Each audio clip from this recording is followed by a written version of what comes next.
हाय, मैं हूँ डॉक्टर शरयू और लास्ट 2 वीडियोस में हमने अंगुलीमाल के बारे में जानकारी ली है।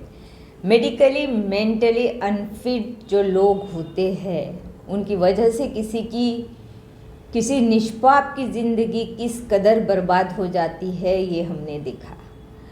अगर मैं ये लास्ट वीडियो नहीं बनाऊं तो शायद अंगुलीमाल के लिए मैंने न्याय नहीं दिया, ऐसे हो जाएगा।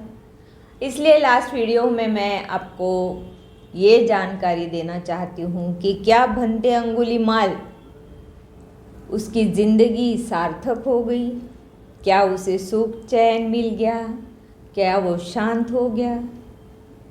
तो चलो इसके ऊपर आज हम बात करते हैं। जब अंगुलीमाल भंते बन गया, लेकिन ये बात तो प्रसेनजीत को पता नहीं है। कौशल नरेश प्रसेनजीत गंधकुटी के और युद्ध के पूरे भेष में 500 सैनिक लेके चल पड़ते हैं। गंधकुटी के बाहर वो सैनिकों को रोक देते हैं और कुछ चंद सैनिकों को लेके वो गंधकुटी में गौतम बुद्ध के सामने आके खड़े हो जाते हैं। पूरा ही युद्ध का भेष लिए हुए प्रसेनजीत चिंता में देखकर गौतम बुद्ध कहते हैं, क्या किसी ने आक्रमण कर दिया है राजे? प्रसेनजीत कहते हैं परेशान हैं, दुखी है और सोच में पड़ गए हैं। वो कहते हैं बुद्ध, एक ही व्यक्ति ऐसा है जिसने मुझे परेशान करके रख दिया है। वो 500 लोगों को, 500 युद्ध कौशल्य में निपुण ऐसे सैनिकों को मार डालता है, कई लोगों की जान ले चुका है। लेकिन आश्चर्य की बात तो ये है कि वो सिर्फ उनकी एक उंगली ही लेता है, ना उनकी धन संपत्ति लेता है, ना उनकी कोई साधन सामग्री लेता है, कुछ भी नहीं लेता है। ऐसा जो युद्ध निपुण खूनी दरोड़ेखोर डाकू, उससे मैं लड़ने जा रहा हूँ। पता नहीं लौटूंगा या नहीं लौटूंगा, लेकिन इसलिए जाने के पहले आपसे मिलने के लिए आया हूँ। गौतम बुद्ध मुस्कुराते हैं और कहते हैं, सर का मुंडन किए हुए, काषाय वस्त्र धारण किए हुए, समाधि रूप में बैठे हुए अगर उसी अंगुलीमाल को अगर भंते के रूप में आप देखते हो तो आप क्या करोगे? 2 मिनट राजा प्रसेनजीत यानी स्तब्ध हो जाते हैं और कहते हैं कि अगर ऐसा हुआ तो मैं उनको पूरी वो सुविधा दूंगा जो एक मनुष्य प्राणी के लिए आवश्यक है। मैं उसकी पूरी यानी सुविधा, जैसे रहने की, खाने की पूरी ही व्यवस्था करूंगा। उन्हें कोई चिंता करने की कोई ज़रूरत नहीं पड़ेगी। तो गौतम बुद्ध कहते हैं कि ये जो मेरे बाजू में बैठे हैं, जिनका चेहरा इतना शांत है, चांद के तरह उनके चेहरे के ऊपर प्रकाश है, जो काषाय वस्त्र पहने हुए ध्यान की स्थिति में बैठे हुए हैं, यही भंते अंगुलीमाल है। राजा प्रसेनजीत डर जाते हैं, उनका हाथ तलवार की तरफ चला जाता है। गौतम बुद्ध कहते हैं इसकी कोई आवश्यकता नहीं। अब वो कोई डाकू नहीं, अब वो कोई खूनी नहीं, वो करुणा से भरा हुआ एक भंते है, भंते अंगुलीमाल। राजा प्रसेनजीत जाके भंते अंगुलीमाल के सामने खड़े हो जाते हैं और वो पूछते हैं कि भंते, आपका गोत्र क्या है? अंगुलीमाल बताता है कि राजा प्रसेनजीत के यहाँ जो राजपुरोहित है गार्गी और मैत्रेयी, इनका मैं पुत्र अहिंसक हूँ। ये सुनते ही राजा प्रसेनजीत स्तब्ध हो जाते हैं। उनके आंखों के सामने वो बालक नजर आता है जो हंसता है, खेलता है, उन्हीं के राजगृह में, उन्हीं के राजपुत्रों के साथ जो बढ़ा है, जो खिलखिला के हंसता है, जो बहुत सारी मौज मस्ती करता है, लोगों को हंसाता है, वो नन्हा सा बालक उनके सामने आके खड़ा हो गया। वो बालक जो उन्हें आज्ञा मांगता है कि वो तक्षशिला जाए और आगे की पढ़ाई करे। ये याद आते ही प्रसेनजीत की आंखों में आंसू आ जाते हैं। वो अपने आप को कोसने लगते हैं कि काश इसे मैंने ना भेजा होता। ये इतना होशियार, युद्ध कौशल्य में निपुण व्यक्ति आज मेरे ही प्रदेश का एक बहुत ही हीरा बन के रह गया होता। इसका हो क्या गया है? किसे दोष दे? वो स्तब्ध हो जाते हैं। वो कहते हैं, भंते मैं तुम्हें वो सारी सुविधा दूंगा जो तुम्हें चाहिए है। भंते अंगुलीमाल कहते हैं, नहीं, मुझे सिर्फ 3 चीवर और एक भिक्षा पात्र यहीं वापरने के लिए गौतम बुद्ध ने कहा है। मुझे और किसी की जरूरत नहीं है, मैं यहाँ शांत हो गया हूँ। प्रसेनजीत बहुत ही भारी पांव से लौटते हैं, उनकी आंखों से आंसू टपकते हैं। उन्हें ऐसे लगता है कि दोष किसको दे, खुद को दे या किसको दे, उन्हें समझ में नहीं आता। और वो यही सोचते थे, काश बालक मैंने अपने ही राजगृह में रखा होता, कहीं नहीं भेजा होता, तो आज ये मेरी शान होता। अब मैं ये सोचती हूँ कि जितने भी पाप किए हो, जितने भी सर काटे हो अंगुलीमाल ने, उसका सारा पाप जो है वो तो बाहुलक्ष को जाता है, जिसने गुरु दक्षिणा मांगी। भाई उसने तो अंगुलीमाल का सर ही मांग लिया होता तो वो फट से काट के सामने रख देता। लेकिन इतनी सारी जान लेने के लिए अगर एक गुरु बताता है तो ये दोष तो गुरु का है।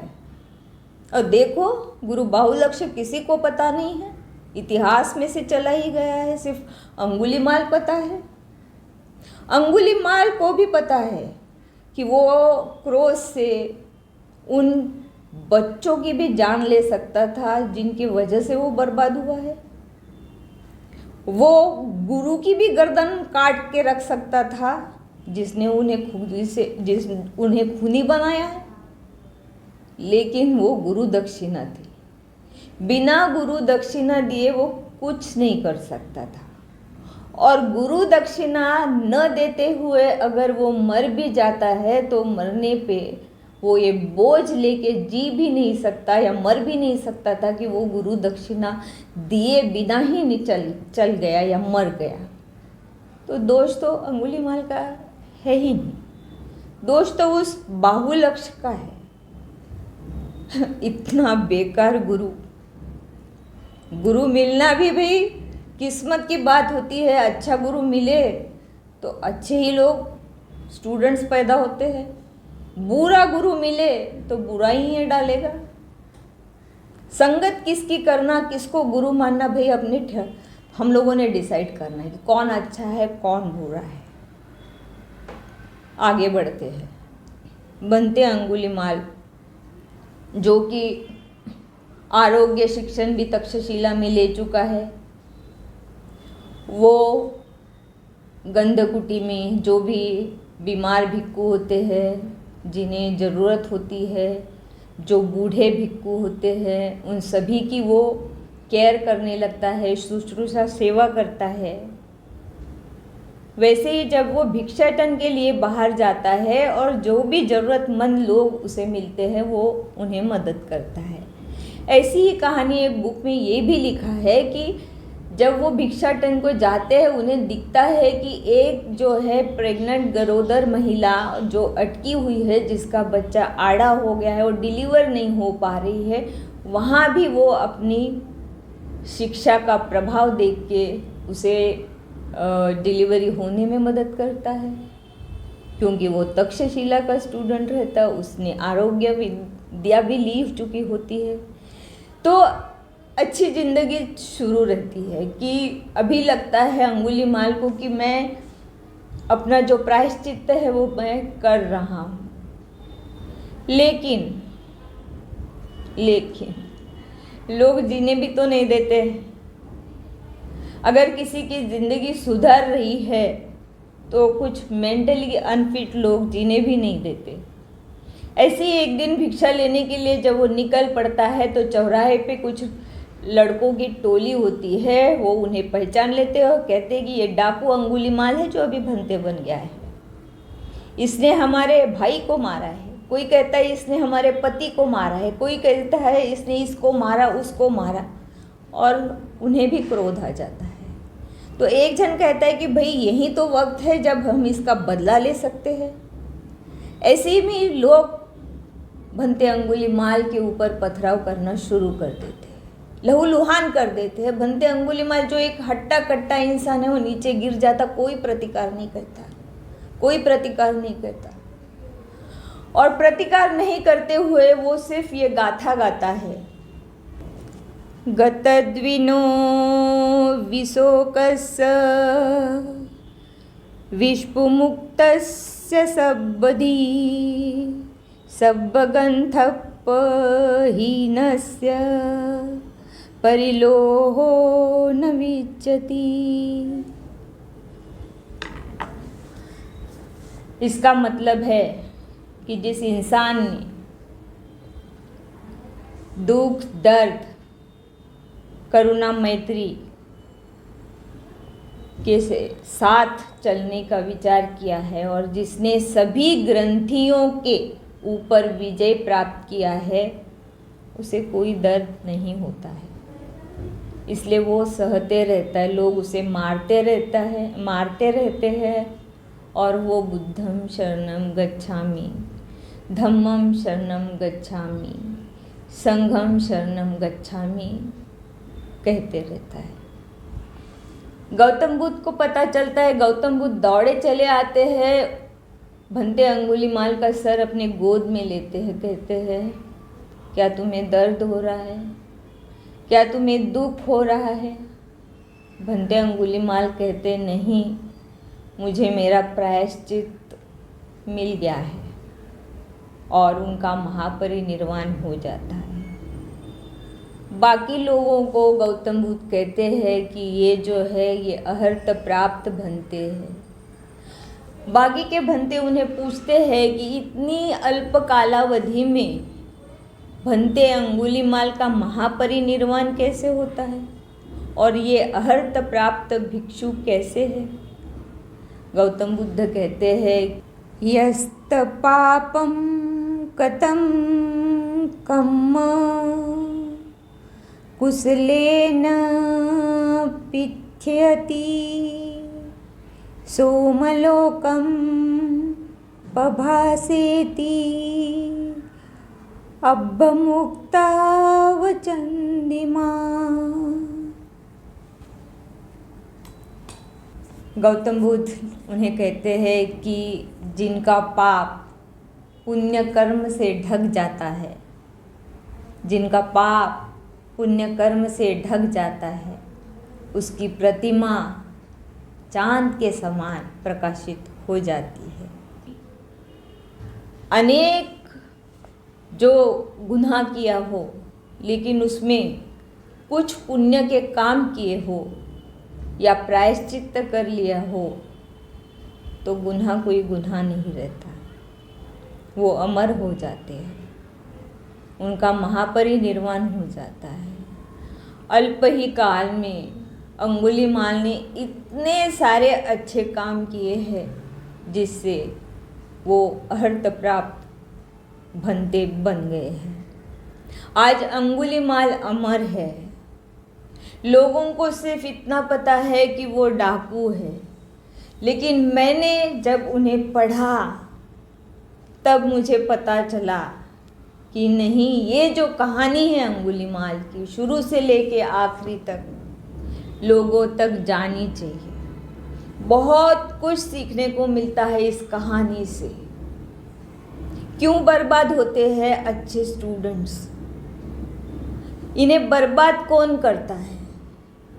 आज प्रसेनजीत को इतना दुख हुआ है कि उन्होंने उसे तक्षशिला भेजा ही न होता तो वो हीरा उनके जो दरबार का वो शायद जगह विजेता हो जाता। 1 वर्सेस 1000। बाहुलक्ष को भी पता था कि ये जो व्यक्ति है ये अकेला ही 1000 के काफी है, इसलिए उसे 1000 करने को कहा। 1 भी करने को बता सकते थे, 100 भी बता सकते, लेकिन 1000 ये आंकड़ा दिया गया क्योंकि वो अकेला 1000 के ऊपर भारी था। ये बाहुलक्ष को मालूम था। बाहुलक्ष को ये भी पता था कि ये अगर विद्यार्थी बाहर आ जाए तो ये बाहुलक्ष से भी 1000 गुना बेहतर शिक्षक बन सकता था, और अगर ऐसा होता तो शायद इतिहास ही बदल जाता था।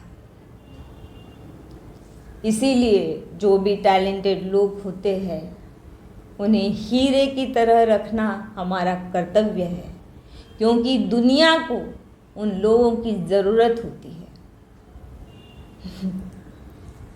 धन्यवाद।